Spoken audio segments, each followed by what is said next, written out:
I want us to spare just a few minutes to think about the people who are losing their lives in Gaza and in Haiti. Just spare a few minutes just to ponder on the loss of life in Gaza and Haiti at this time.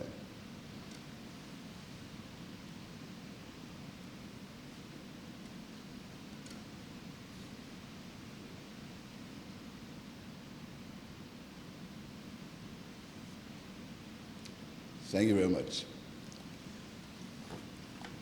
Let me again welcome my comrade from St. Kitts, Dr. Terence Drew, Prime Minister of St. Kitts, and my colleague, the Minister of Education, the Honorable Moses Health, sorry. You see, the Minister of Health is such a complicated ministry, I'm afraid to say he's Minister of Health. Because when I appointed him Minister of Health, he thought I'd given him a poison chalice, but I must tell you, he's doing quite a good job. He needs a round of applause for that.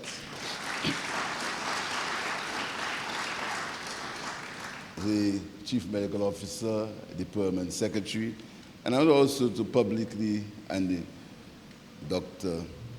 Joy, the head of CARPHA, a very committed lady to the cause. And I want also to thank all the medical practitioners, the nurses, the doctors, who are really doing a service to the people of St. Lucia, to the people of St. Lucia and the people of the region as far as health is concerned. I want you to give yourself a round of applause for the service that you do for the people of St. Lucia. Let me welcome you to St. Lucia. I want right away to invite you to the opening of the Jazz Festival. And I suspect it was deliberate that Dr. St. Bernard caused you to be here now, because the Jazz Festival is opening in my constituency next Tuesday. So you can always find ways to stay, have more discussion and have more panel discussions, so you can be here on Tuesday for the opening of the Jazz Festival in my constituency. So I welcome you all. Secondly, allow me to say to the leadership of CARPHA that the government and people of St. Lucia deeply appreciate the invaluable support that CARPHA gave to us during COVID-19 pandemic. We really appreciate it. St. Lucia and the Caribbean could not have survived the pandemic without CARPHA's support. I consider the establishment of CARPHA and the Caribbean Climate Change Center, the 5 Cs, as two of the most visionary decisions taken by CARICOM heads over the past 25 years.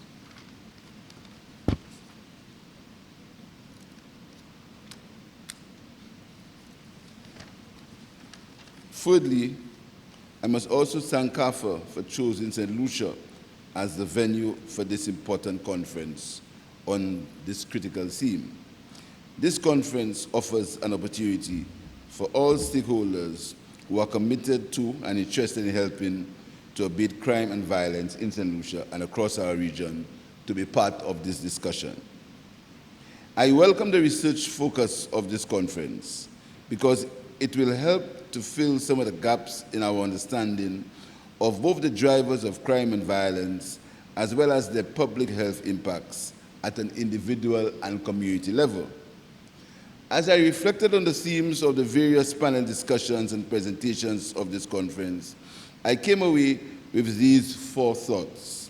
The first is that dealing with crime and violence in the Caribbean is far more complex and challenging than many decision makers and the people of the Caribbean might appreciate. Secondly, I was able to better appreciate how targeted and sustained research on key current and emerging issues can help to abate crime and violence in our region.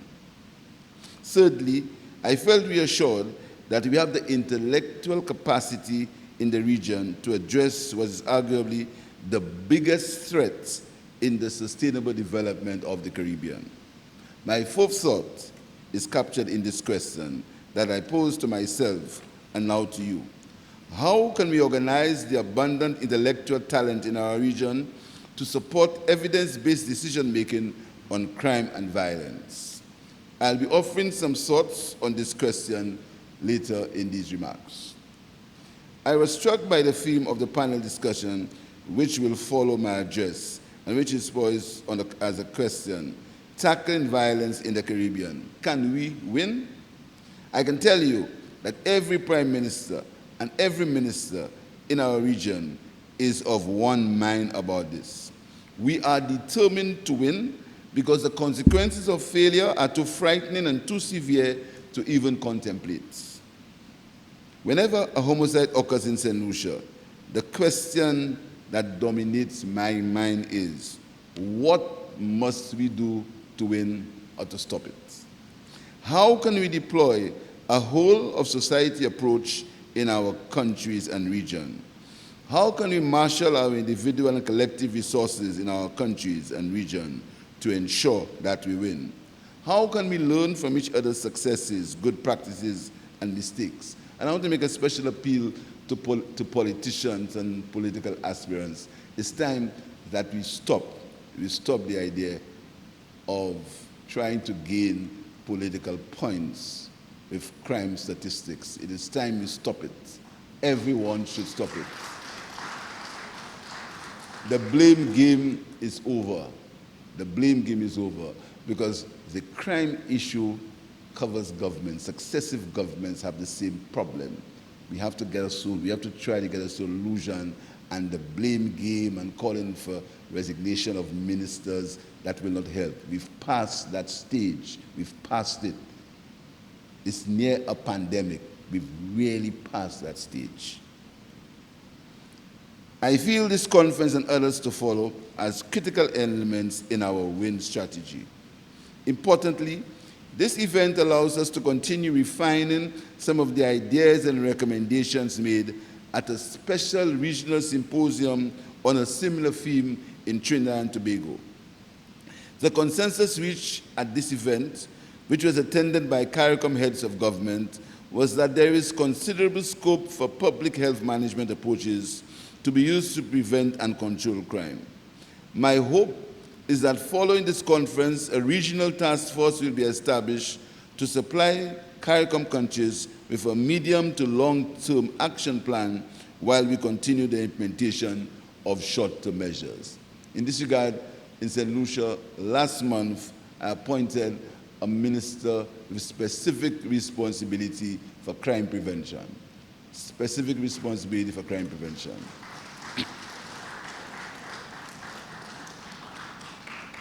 Aside from climate change, crime and violence present the most serious threats to the sustainable development in our region. This scourge has all the characteristics of an epidemic. Based on statistics from across the region, it could rightly be described as a public health crisis, no longer an issue, a crisis. Many factors are contributing to this spread. Poverty, lack of access to resources, inequitable distribution of the benefits of development, decline in family values, youth unemployment are among some of the causes that are frequently cited.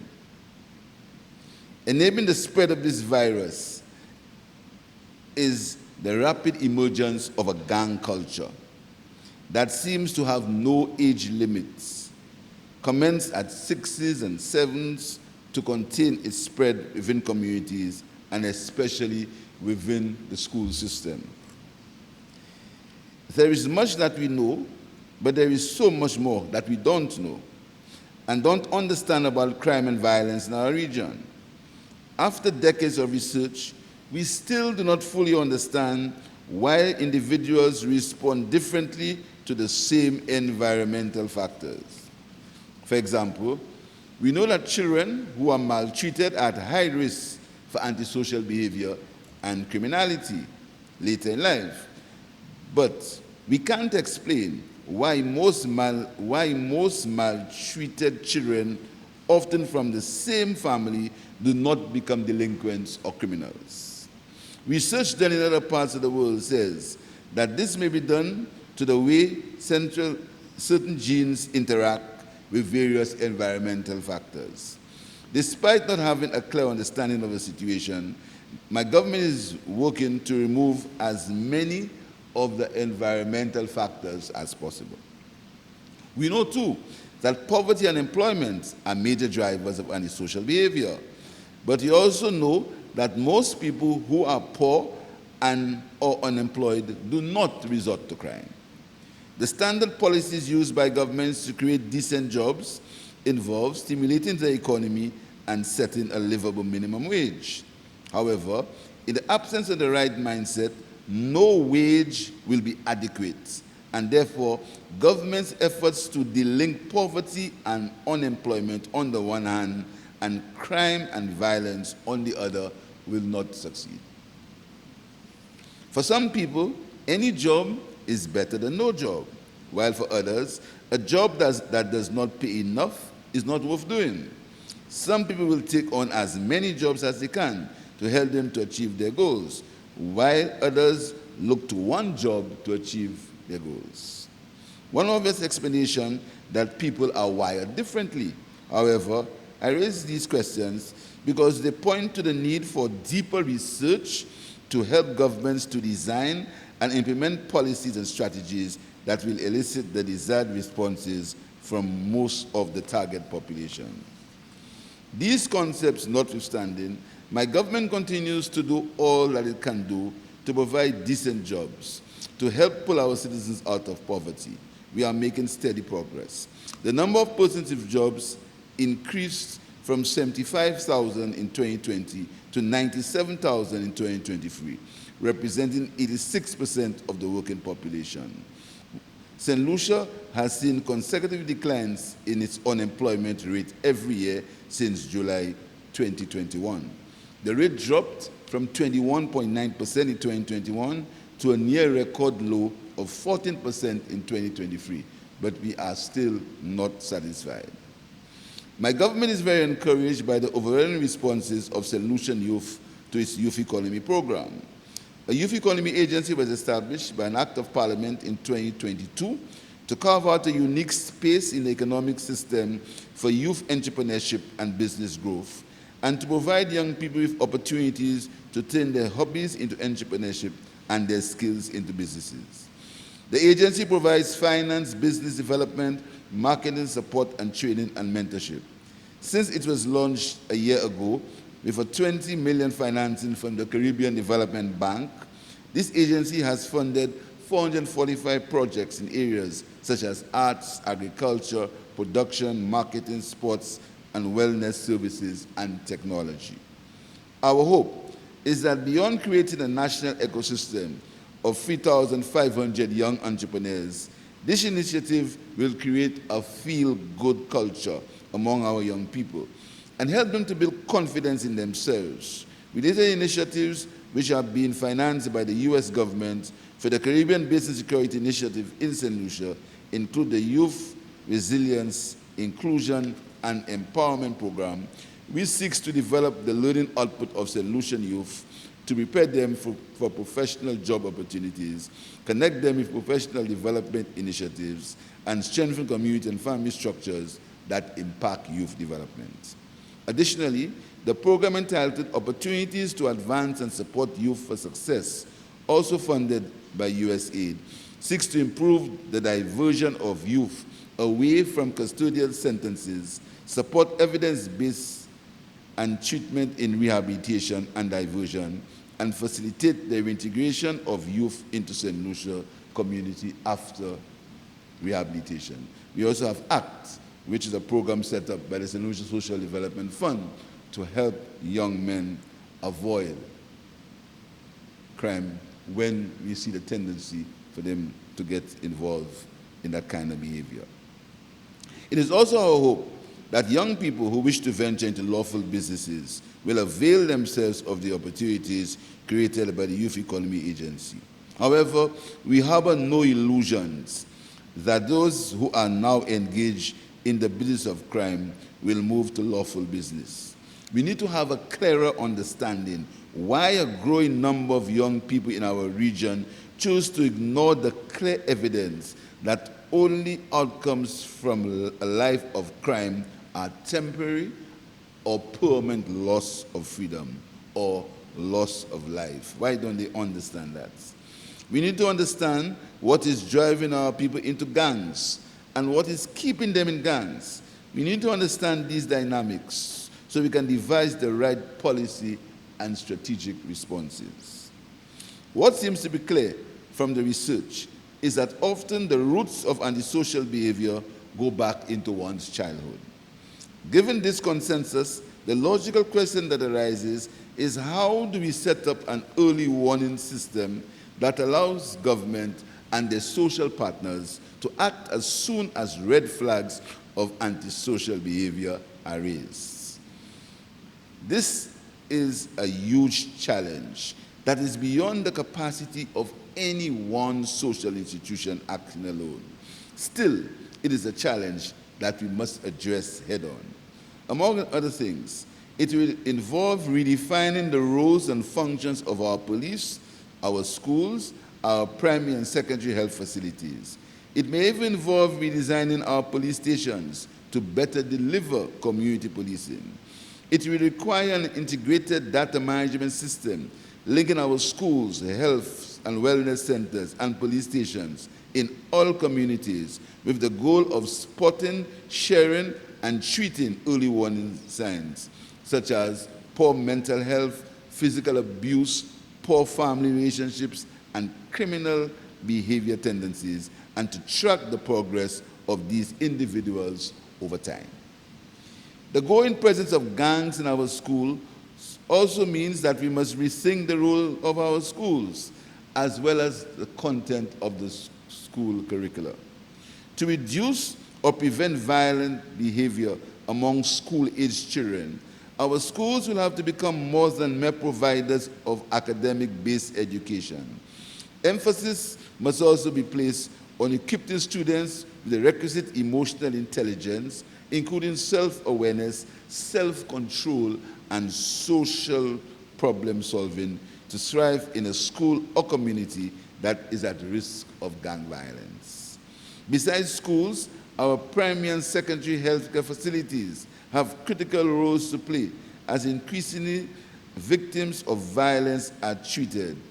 In some countries, hospital-based violence intervention programs that involve screening and intensive care management have been shown to be successful and cost-effective in reducing the reoccurrence of violent injury.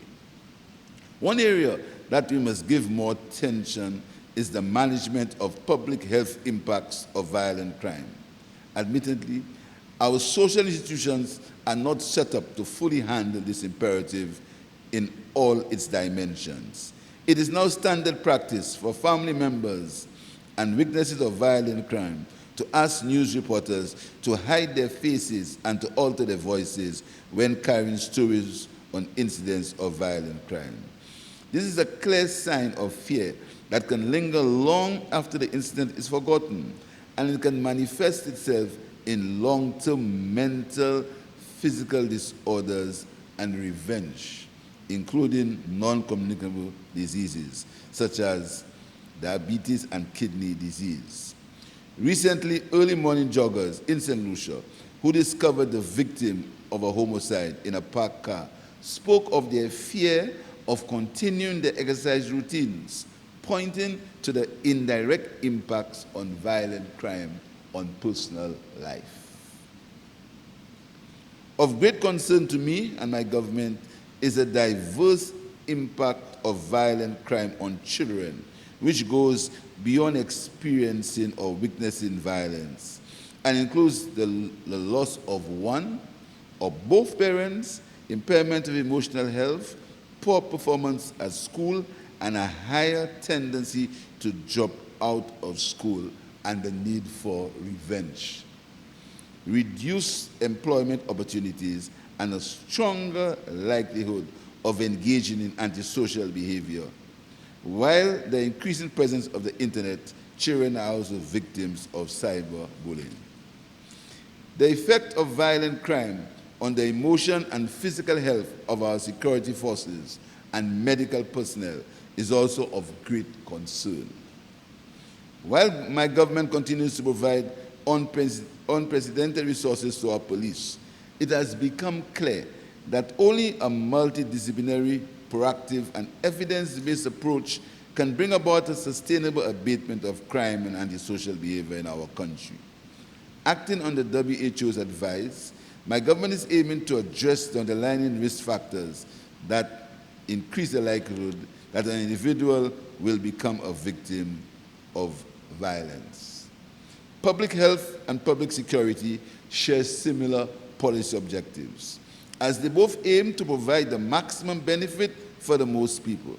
Programs of primary prevention of violence that are based on the primary healthcare approach can help to expose a broad segment of a population to prevention measures and to reduce and prevent violence at the community level. This approach will enable the relevant agencies to assess what I call the epidemiology of crime. By that I mean understanding the underlying economic, social, and environmental drivers of crime and risk factors, and applying targeted interventions to help divert individuals, families, and communities at high risk away from violent crime. A focus on the family and the community is warranted because these are the twin incubators of good and bad behaviors and values. So goes the family, so goes the community. Over the past 2 decades, we have seen a steady decline in the traditional structure and function of the average family in our region. The system that enabled parents to earn a living while their children were cared for by immediate and extended family members is no more, thus disrupting the transfer of positive family values. A preventive approach would entail the deployment of a multidisciplinary teams of family practitioners to give sustained moral and emotional support to at-risk families. And our economic system, where most people work, also creates a problem.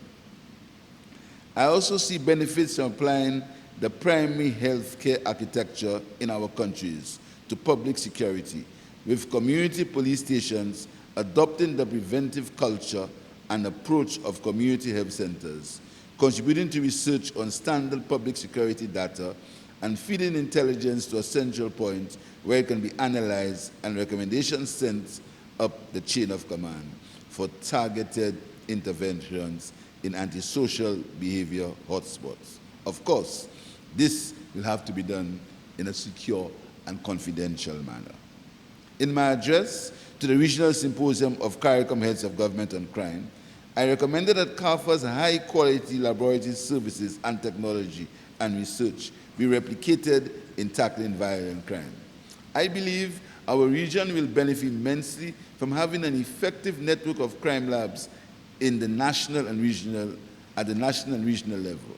I also recommended that a technical working group be established to provide objective and independent knowledge and expertise, and to ensure that research and implementation of forensic technology is relevant and responsive to the needs of the forensic science community.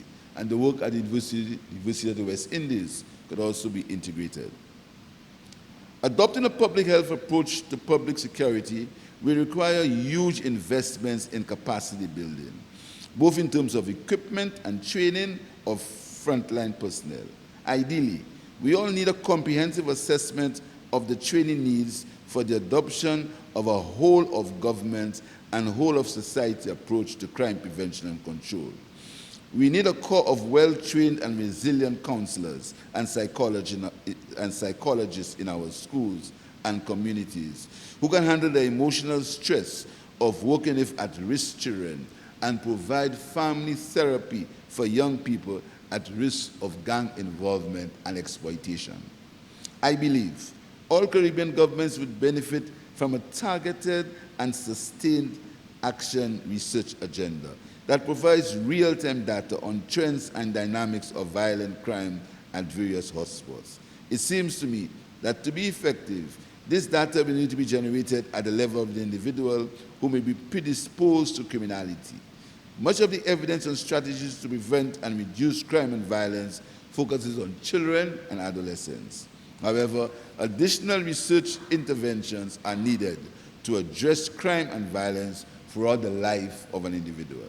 I believe one way we could do this is through the establishment of a collaborative or group for cooperation on the abatement of crime and violence in the Caribbean, which would include all agencies which mandates in this area, as well as professionals, and which would feed into annual meetings of CARICOM heads of government.